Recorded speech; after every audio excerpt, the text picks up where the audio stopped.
Walang anumang may kukubli sa Diyos. Lahat hayag lantad sa kanyang paningin at sa kanya.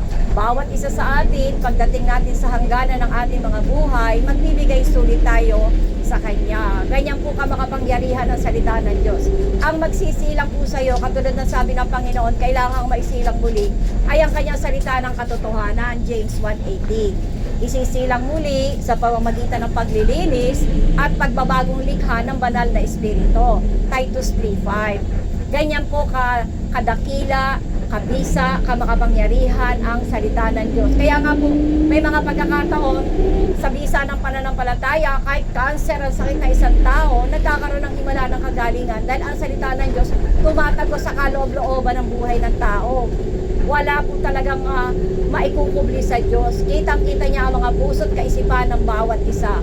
Kaya po sabi niya, lahat tayo magbibigay sulit sa Kanya. Ang pananampalataya po ay ito, kapanatagan sa mga bagay na ating inaasahan, katiyakan sa mga bagay na ating hinihintay. Hindi pa po nakikita, hindi mo makikita kung paano kang maisisilang na muli. Pero wala pong kaibahan yan sa isang binhi, itinanim mo sa lupa, tutubo yan. Makikita mong umuusbong yan, pero yung kanyang ugat sa kaloob-looban o ilalim ng lupa, hindi nakikita kung ganong kalawak, kung ganong kalaki at kalalim na ang pagkakatanim nito. Ganyan po ang isilang muli sa pamamagitan ng banal na espiritu. Makakaramdam ka ng pagbabago.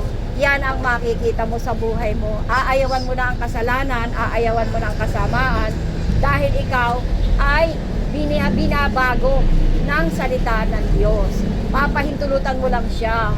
Walang kaibahan niya sa isang taong naglasing.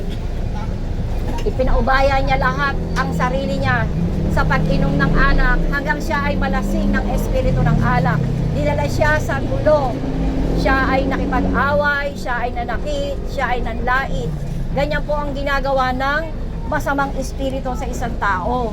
Ngayon, yung espiritu ng Diyos, gagawin din po niya sa iyo ang tinatawag na pagbabago. Magliliwanag, magniningning ang iyong kaisipan sa pamamagitan ng salita ni Kristo na nasusulat sa kasulatan.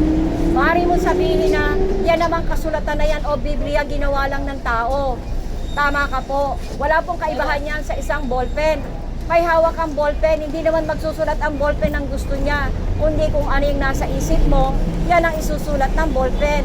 Kaya nga po, kung ano yung nais ng Diyos, yung mga taong kinasihan niya, pinuspos ng kanyang banal na espiritu, isinulat nila kung ano yung nais ipasulat sa kanila ng Diyos na buhay. Ganyan po kadakila ang ginawa ng Diyos. Kaya po yung kasulatan o Biblia, kapag sinampalataya na mong yan ay salita na nagmula sa Diyos, mapapabuti ka. Paano darating ang pananampalataya? Ang pananampalataya darating sa pamamagitan ng pakikinig at pakikinig ng salita ni Kristo. Salita po ni Kristo ang dapat nating mapakinggan. Dahil ang tao, marami pong salita ang tao.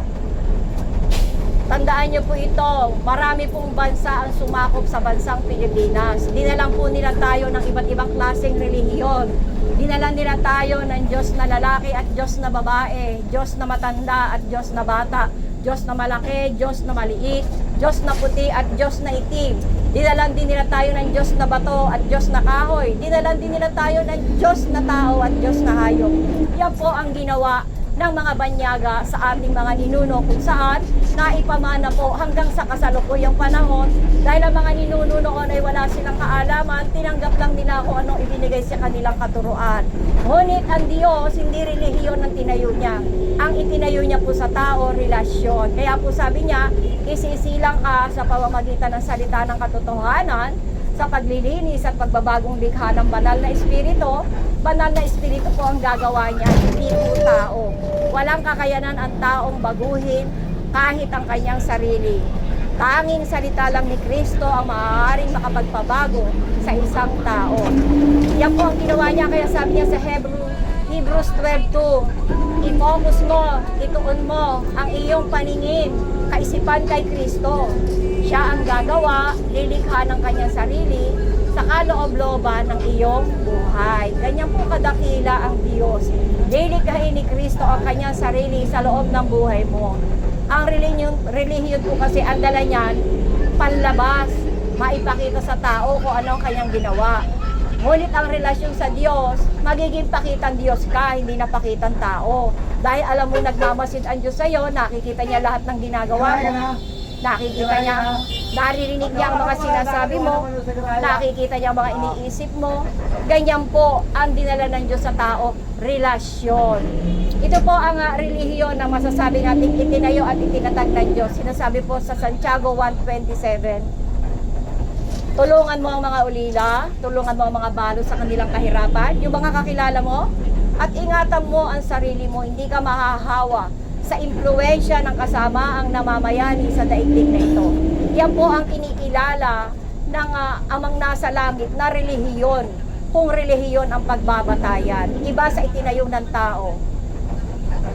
Kaya po mahalagang saliksikin niyo ang kasulatan dahil ang nakataya po dito ay ang kawalang hanggan. Pagka po ang isang tao dumating sa hangganan at hindi niya natutunan ang daan tungo sa buhay na walang hanggan, hindi na siya maaari pang bumalik para iayos ang kanyang mga maling kaisipan na hindi na ituwid dahil sa kakulangan o kawalan ng pananampalataya.